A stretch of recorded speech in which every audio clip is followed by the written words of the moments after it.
le dernier chapitre qui est le pare-feu et IDS. Alors, c'est une suite, je dirais, logique de ce qu'on a fait au préalable. Donc, rappelez-vous, quand on a parlé de protocole sécurisé, c'était pour essayer de sécuriser le poste de travail et le réseau. À un moment donné, particulièrement pour le protocole, je dirais, IPsec, rappelez-vous, on s'est retrouvé avec la prise en charge d'une, ce qu'on appelle SPD, qui est Security Policy Database. Ça veut dire qu'on a une base de données de la politique de sécurité qui a été implantée. Donc, on peut se demander d'où est-ce qu'elle vient, cette base de données de sécurité. Cette base de données n'est autre que les règles de sécurité qu'on peut imposer au niveau du système. Et c'est grâce à l'usage de pare-feu et de l'IDS qui vous permettra de configurer et de paramétrer votre pare-feu et IDS, ce qui va aboutir à ce qu'on appelle des règles de sécurité. Et ce sont ces règles de sécurité qui vont être utilisées et par la suite assurer la sécurité. Comme IPsec, c'est lui qui va véhiculer les paquets entre les différentes entités. Grâce à ces règles de sécurité, il va pouvoir mettre en œuvre cette politique et de pouvoir réaliser la sécurité de votre poste ou bien de votre réseau. Donc ça, c'est ce qui permet de justifier un peu l'usage de ce chapitre qui est le pare-feu et IDS. Alors, un pare-feu, c'est quoi? Parfois, on l'appelle aussi un coupe-feu. En anglais, ça s'appelle firewall. Et donc, à vrai dire, l'origine de ça, c'est quoi? Ça vient d'un concept architectural. En général, dans les immeubles qui sont d'une certaine dimension, c'est-à-dire assez grands, où l'individu peut passer un certain temps à l'intérieur pour pouvoir traverser le building ou le bâtiment. En général, par mesure de sécurité, on essaie de découper au niveau du bâtiment en plusieurs espaces. Et donc, entre chaque deux espaces, il y a un petit espace qu'on appelle le coupe-feu. C'est-à-dire, tu as un bloc qui peut être partagé en plusieurs sous-blocs. Donc, si vous regardez un peu l'architecture de l'université à Babzouar dans les blocs de classe, cette technique, elle a été utilisée dans chaque bloc, à vrai dire. Il y a des séparations.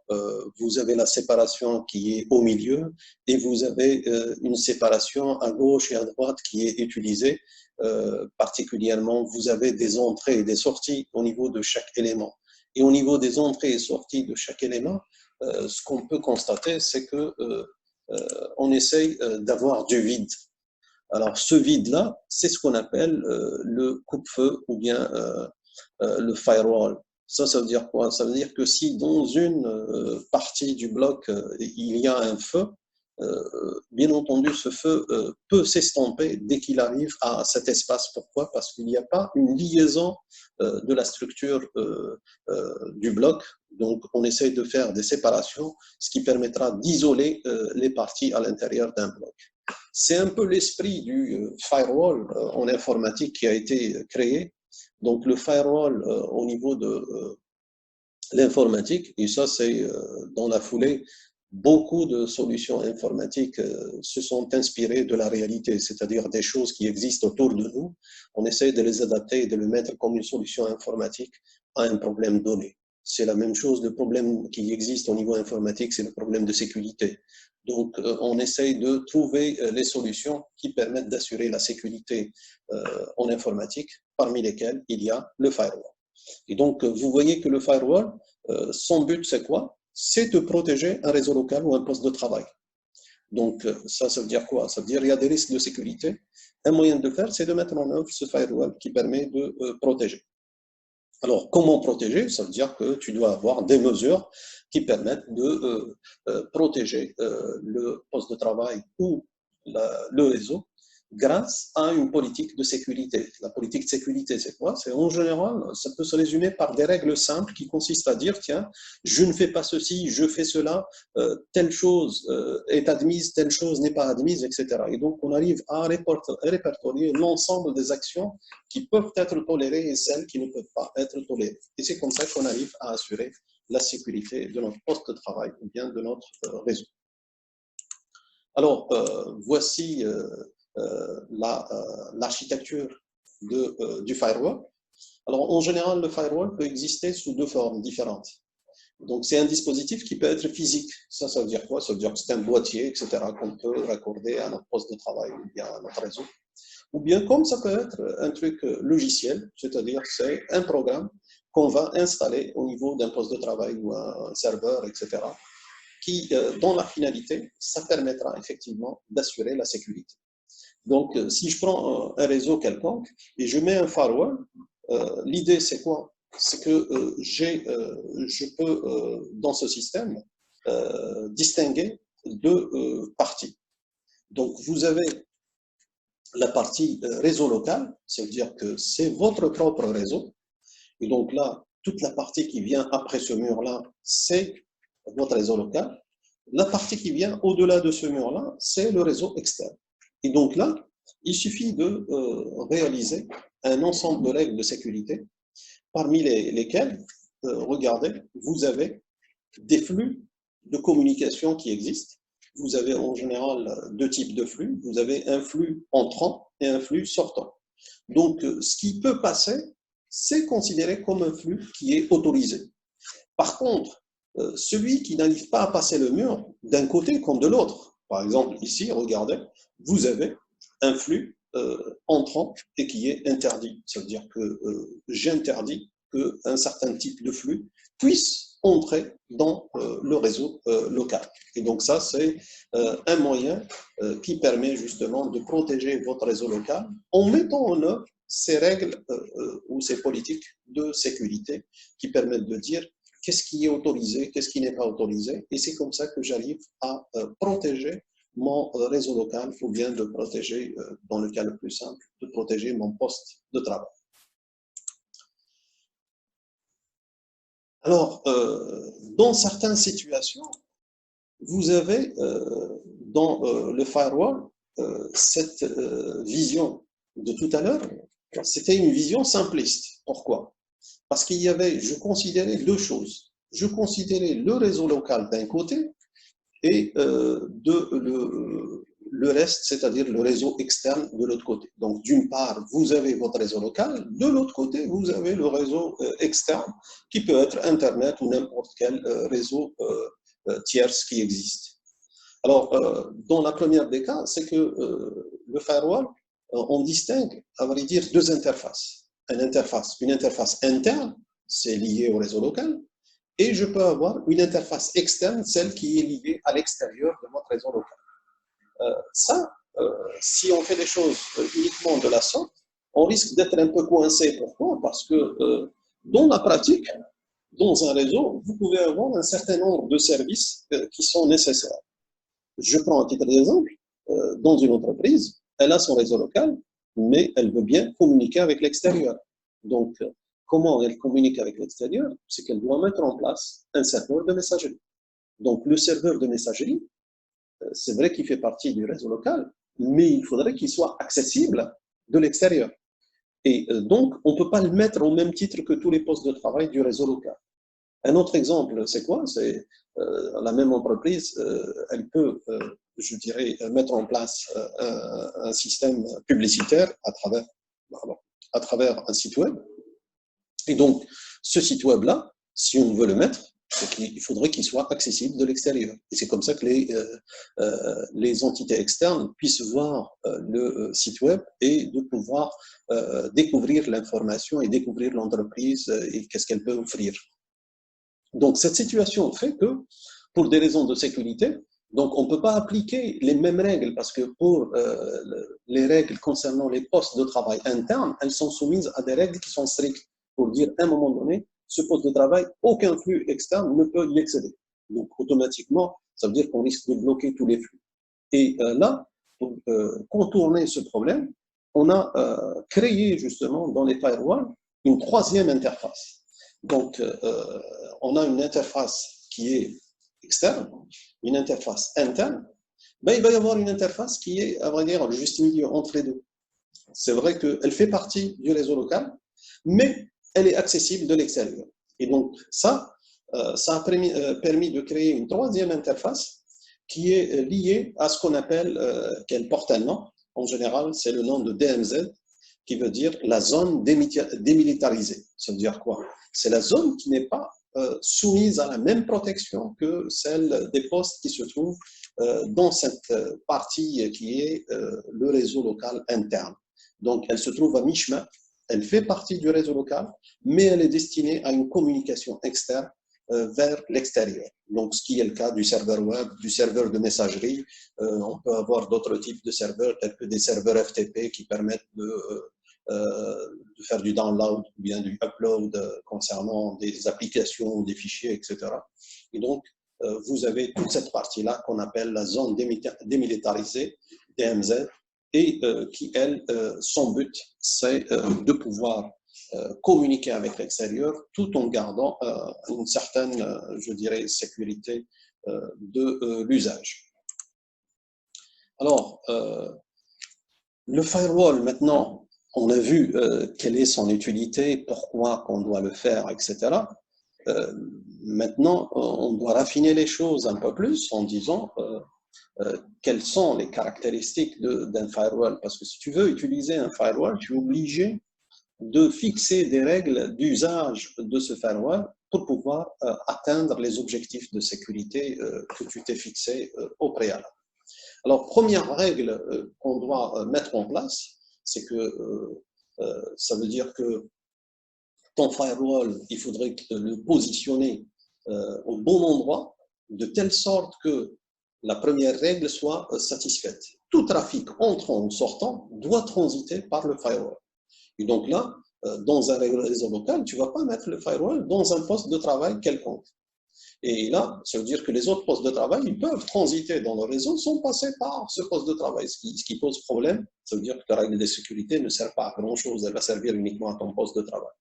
Et donc là, quand tu vas, je dirais, réaliser ton réseau, il faudrait que tu y penses à mettre le firewall dans le bon endroit au niveau de ton architecture réseau, de telle sorte que tout le trafic réseau doit passer par le firewall, que ce soit le trafic entrant ou sortant. Et ça, ce qui permettra de donner un sens à tes règles de sécurité. Pourquoi? Parce qu'à chaque fois tu mets en place une règle de sécurité, comme tu sais que le trafic passe par le firewall, donc lui, il va contrôler et ça permettra effectivement de réaliser la chose. Alors, pour donner un exemple simple, prenez par exemple l'université, qui a plusieurs, je dirais, entités internes. Et en général, pour des raisons de sécurité, qu'est-ce qu'on a fait? Ben, on a clôturé l'université, mais on ne peut pas clôturer toute l'université parce que sinon personne ne peut rentrer, personne ne peut sortir. Donc il fallait mettre des points d'accès à l'université, qui se trouvent les différentes portes de cette université. Donc si vous mettez votre firewall, par exemple, juste à l'université dans la porte principale de l'administration et la porte principale des enseignants, moralité, il y a aussi d'autres portes d'accès à l'université. Donc, si vous mettez uniquement dans ces deux portes et vous laissez les autres portes, moralité, vous n'avez pas fait grand-chose concernant la sécurité. Pourquoi? Parce qu'il y a des gens qui veulent s'infiltrer ou sortir, etc. Ils peuvent utiliser les autres points d'accès, donc les autres portes d'accès. Ils peuvent rentrer et sortir sans pour autant être vérifiés. Et donc, c'est la même chose pour le firewall.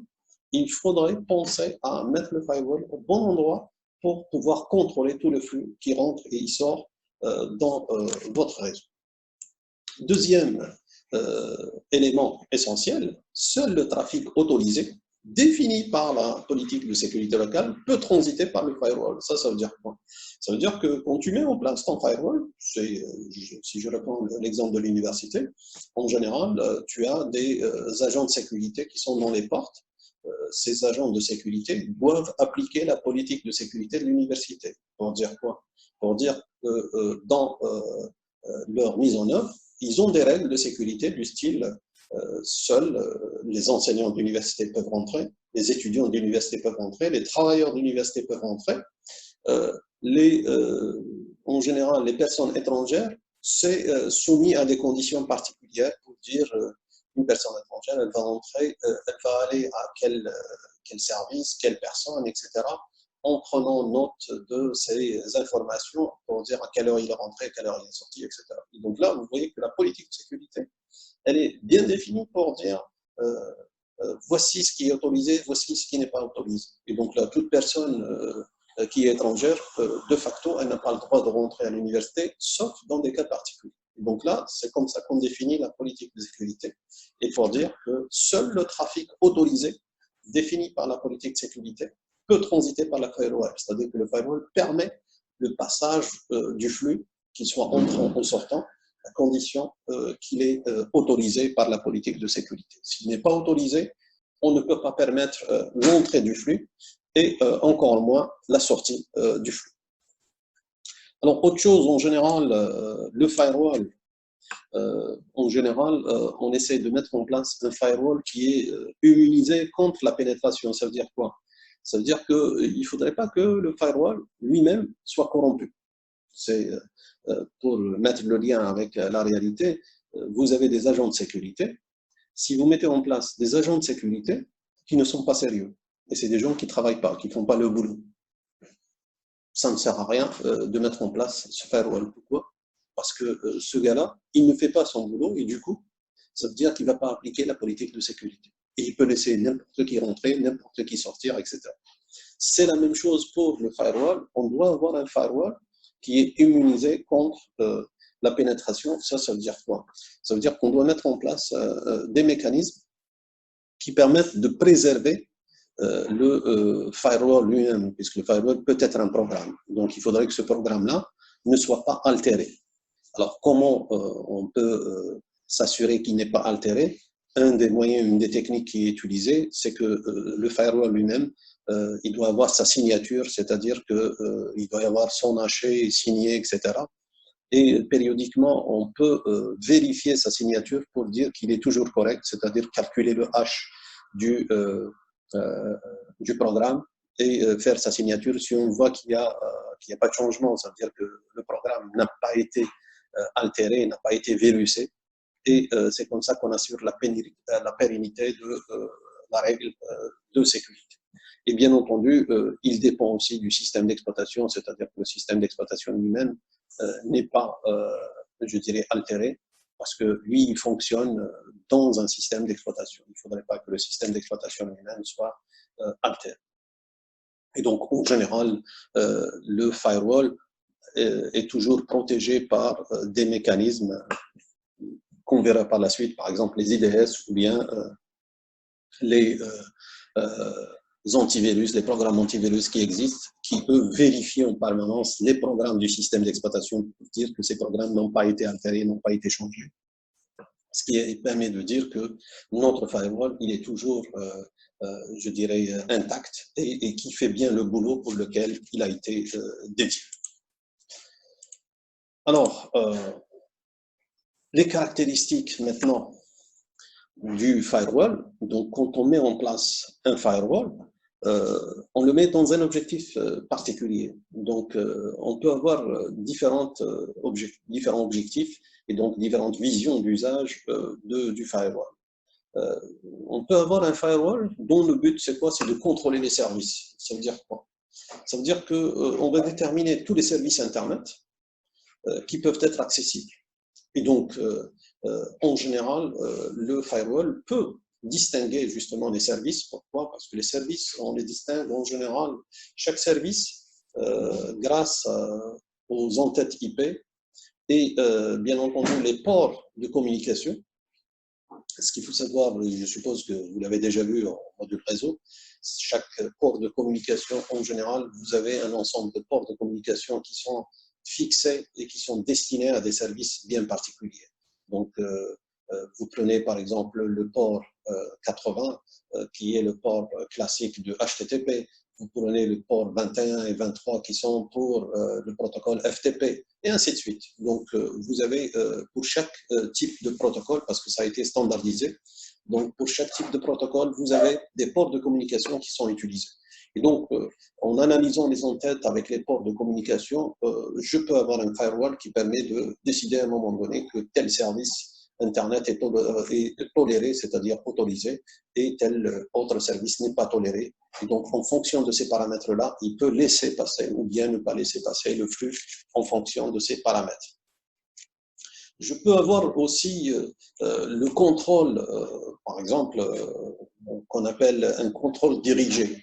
Ça veut dire qu'à un moment donné, dans une entreprise, tu peux avoir un service commercial, tu peux autoriser le flux dirigé dans le sens entrant, c'est-à-dire le service commercial peut recevoir je dirais, des commandes de l'extérieur, mais ne peut pas émettre des messages vers l'extérieur.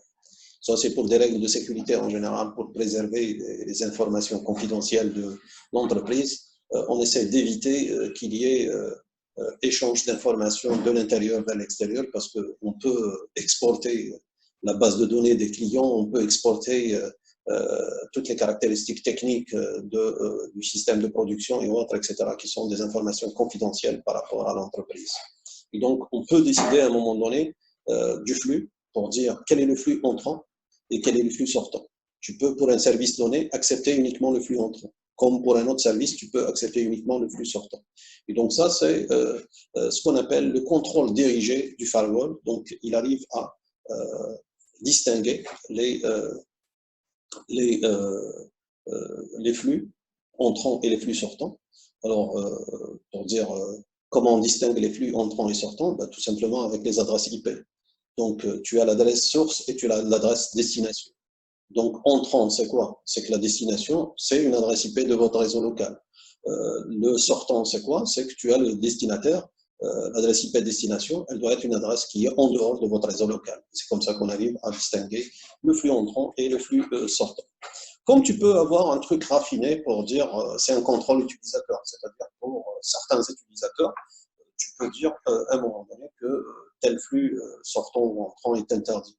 Un exemple simple, pour beaucoup d'entreprises, ils interdisent l'accès à Internet, surtout que pour des services et pour des utilisateurs qui n'en ont pas besoin. Je dis, c'est pas la peine de lui donner le service Internet. Pourquoi? Parce qu'il va passer beaucoup plus son temps à naviguer sur Internet, à écouter de la musique, à voir des films, à faire des jeux, etc., etc. Donc l'idée, c'est quoi? C'est si la personne n'a pas besoin du service Internet, on peut carrément sélectionner les utilisateurs et dire que tel utilisateur n'a pas accès à Internet. Même si Internet existe, c'est-à-dire le service Internet existe au niveau de l'entreprise et on peut se connecter à Internet, les utilisateurs qui sont répertoriés n'auront pas cette possibilité de réaliser des accès Internet. Donc ça, c'est pour vous dire, quand on configure le firewall, c'est-à-dire on a une idée de cette configuration et quel est l'usage qu'on peut faire concernant le firewall pour permettre ou ne pas permettre un certain nombre de services qui engendrent des flux entrants et des flux sortants à partir du réseau local. Alors, comme je l'avais dit, les firewalls, principalement, qu'est-ce qu'ils font? Ils font l'analyse des entêtes des paquets, que ce soit des paquets TCP ou des paquets UDP. Tout dépend si on a ce qu'on appelle des sessions connectées, ou le mode connecté ou le mode non connecté. Donc, le mode connecté qui est TCP et le mode non connecté qui est UDP. Et de la même manière aussi, on peut analyser les datagrammes IP. Et en faisant cette analyse, en général, il y a trois actions qui sont utilisées par les firewalls. Donc, tu as la première action qu'on appelle accept. Ça veut dire quoi? Ça veut dire que tu analyses le flux et là, tu acceptes le flux, que ce soit un flux qui est sortant ou un flux qui est entrant, tout dépend des situations. Donc, le firewall peut décider d'accepter le flux. Pourquoi? Parce qu'en général, ce flux répond à une règle de sécurité qui est déjà configurée au préalable. Et quand il analyse le flux, il voit que le flux est conforme par rapport à une règle de sécurité et donc il peut le laisser passer dans un sens ou un autre. Alors, on peut avoir aussi l'autre possibilité, c'est qu'il voit que le flux ne répond à aucune règle de sécurité. Donc, automatiquement, il va le rejeter. C'est ce qu'on appelle le déni. Alors, la troisième possibilité, c'est quoi? C'est aussi le flux ne répond à aucune règle, sauf que cette fois-ci, il va le rejeter. Mais ce qu'il y a de plus dans le reject, c'est quoi? C'est que vous avez le protocole ICMP qui, lui, va se déclencher en envoyant un message d'erreur à l'utilisateur pour dire que ce flux n'est pas toléré, c'est-à-dire qu'il y a un message qui est renvoyé vers l'utilisateur qui a demandé ce flux.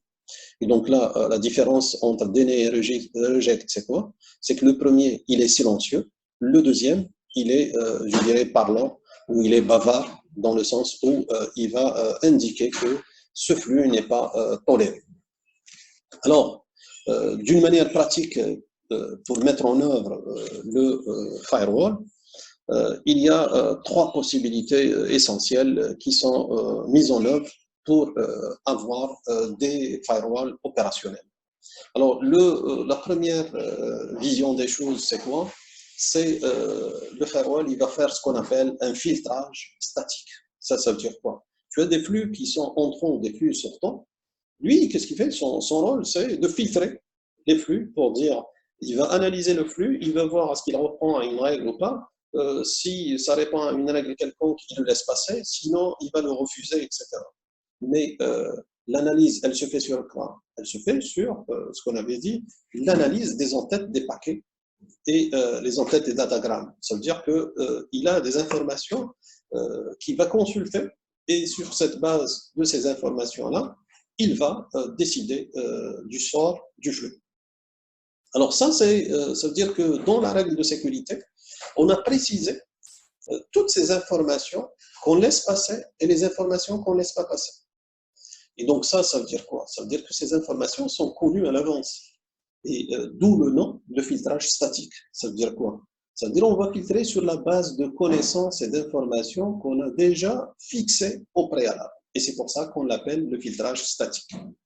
Par contre, dans une autre situation, c'est le filtrage statique ne suffit pas. Pourquoi? Parce qu'à un moment donné, il y a des informations qu'on ne peut pas connaître a priori, c'est-à-dire au départ. C'est des informations qu'on peut connaître par la suite. C'est au niveau de l'exécution elle-même. Et d'où le nom de filtrage dynamique. Ça veut dire quoi? Ça veut dire que tu as le filtrage qui se fait, c'est un paquet. Donc, au départ, la première case, c'est le filtrage statique, c'est-à-dire que tu utilises directement des informations connues à l'avance. Dans le deuxième cas, c'est que tu as des informations que tu ne peux pas connaître à l'avance. Ça veut dire quoi?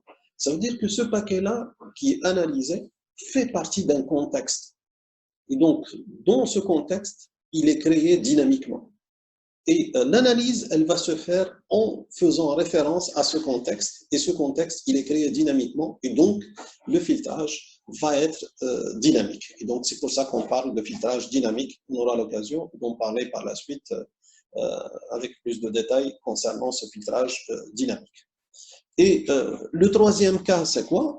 C'est on se met dans un niveau plus élevé, donc on appelle le filtrage applicatif. Donc on avait dit à un moment donné qu'on pouvait permettre tel ou tel service, qu'on pouvait permettre à tel utilisateur de se connecter ou pas connecter. Ça veut dire qu'on se trouve à un niveau élevé qui est le niveau applicatif. Et là, le filtrage va se faire sur la base des informations liées à des applications, liées à des utilisateurs, et de la sorte, on définit le mode de filtrage qu'on appelle le filtrage applicatif, communément appelé le filtrage proxy. Donc, vous avez certainement dans le module réseau entendu parler du proxy. Donc, ce proxy-là, c'est lui qui va faire un filtrage sur la base des applications, sur la base de la conversion d'adresse IP, etc., etc. Donc, ça, c'est les trois modes d'usage du filtrage par le firewall qui est fait. On a le filtrage statique, on a le filtrage dynamique et le filtrage applicatif ou le filtrage proxy.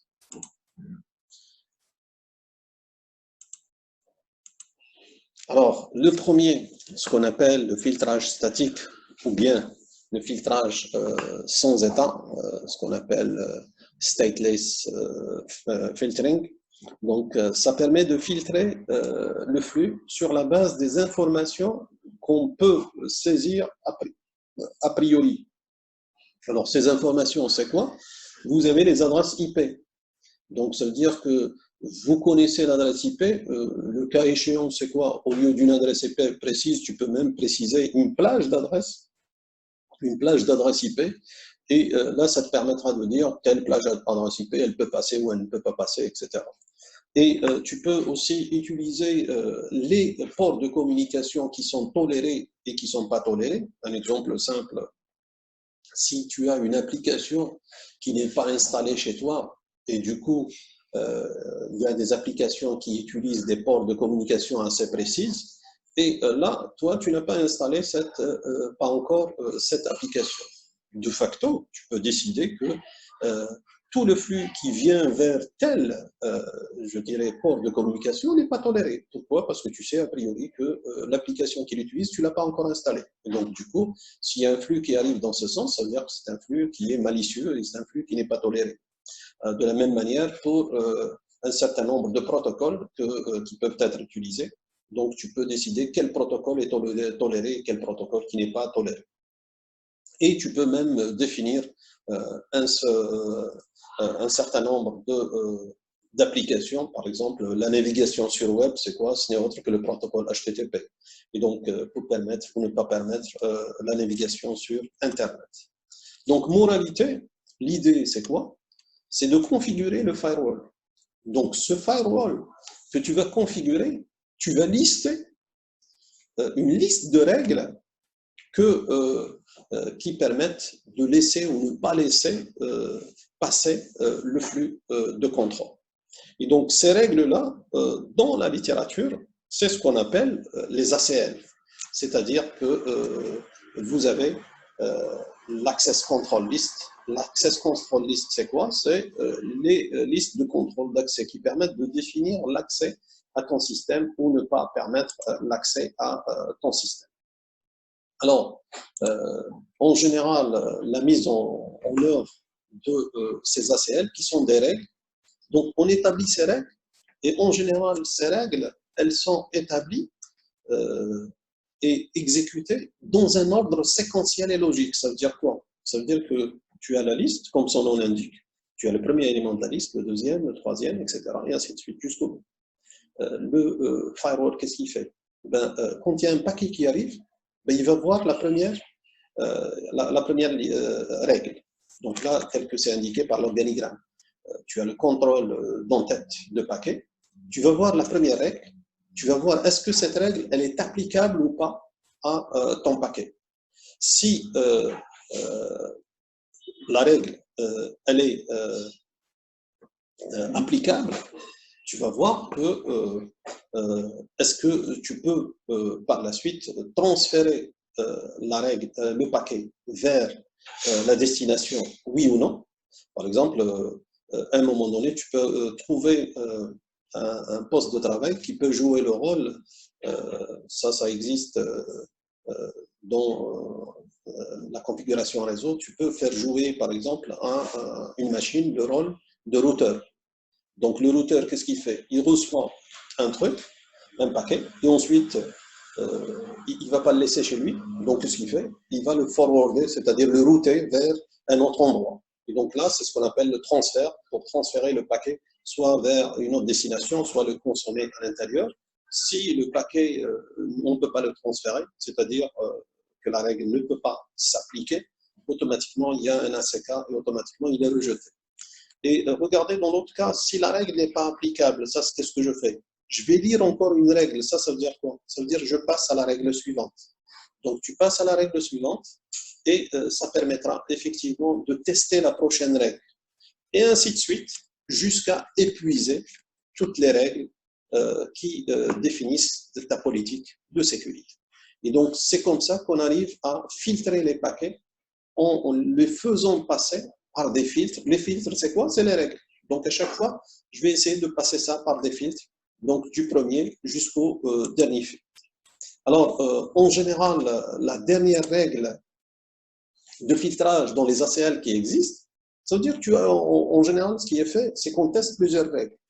Si aucune règle ne passe, en général, ce qui est admis dans la sécurité, c'est quoi? C'est que souvent, ce qui n'est pas autorisé, il est interdit. Et donc ça, c'est la règle qui est appliquée dans les ACL. Pour dire que tu as un ensemble de règles qui permettent de laisser passer des flux. La dernière règle, c'est quoi? C'est le refus implicite. Et donc c'est pour ça que dans les règles de filtrage, on trouve toujours la dernière règle qui n'est autre que la règle qui permet de refuser le flux d'une manière implicite. Ça veut dire que ce paquet-là qui a subi tous les filtres, aucun filtre n'a marché, automatiquement c'est un paquet qui est destiné à être refusé. Alors, bien entendu, il y a des règles qui permettent de mettre de l'ordre à l'intérieur. Le traitement des requêtes et des règles, ça se fait d'une manière séquentielle. Alors, on est obligé de mettre de l'ordre au niveau de ces règles. Donc, vous ne pouvez pas mettre une règle générale avant une règle spécifique. Parce que si vous mettez la règle générale, le paquet risque de passer par la règle générale. Et donc là, il faut mettre toujours la règle plus spécifique en premier, ensuite de mettre les règles générales. Donc, automatiquement, le filtrage va se faire d'une manière progressive jusqu'à la dernière règle qui doit être la règle qui est refusée automatiquement. Donc ça, c'est l'esprit, comment organiser les règles de filtrage au niveau des listes ACL. Alors voici un exemple qui vous donne des règles de filtrage pour dire j'accepte un flux TCP sur le port 25, voici l'adresse destination, l'adresse source, ça peut être n'importe quelle adresse source, n'importe quel port source, etc. Et regardez au fur et à mesure, la dernière, comme vous regardez, c'est quelque chose, c'est un refus automatique, donc ça ne laisse pas passer le flux. Donc ça, c'est les règles de filtrage comme exemple. Un autre exemple qui existe, je suppose que vous avez fait le module réseau, parmi lesquels vous avez le routeur Cisco. Donc, tu peux accéder, par exemple, aux listes d'ACL de Cisco qui sont classées en catégories selon le type de, je dirais, selon le type de règles de flux pour laisser passer ou ne pas laisser passer le flux. Alors, voici les règles ACL. En général, celle de Cisco de 1 à 99, ça permet de vérifier uniquement l'adresse source du paquet. Donc, en fonction de l'adresse, elle peut décider de laisser passer ou de ne pas laisser passer. Automatiquement, il y a un message ICMP qui est donné au cas où on ne laisse pas passer. Et on peut avoir aussi les trucs étendus qui, elles, vérifient aussi bien l'adresse source que l'adresse destination et vérifient tel ou tel protocole. Donc, je vous dis ça et à la prochaine.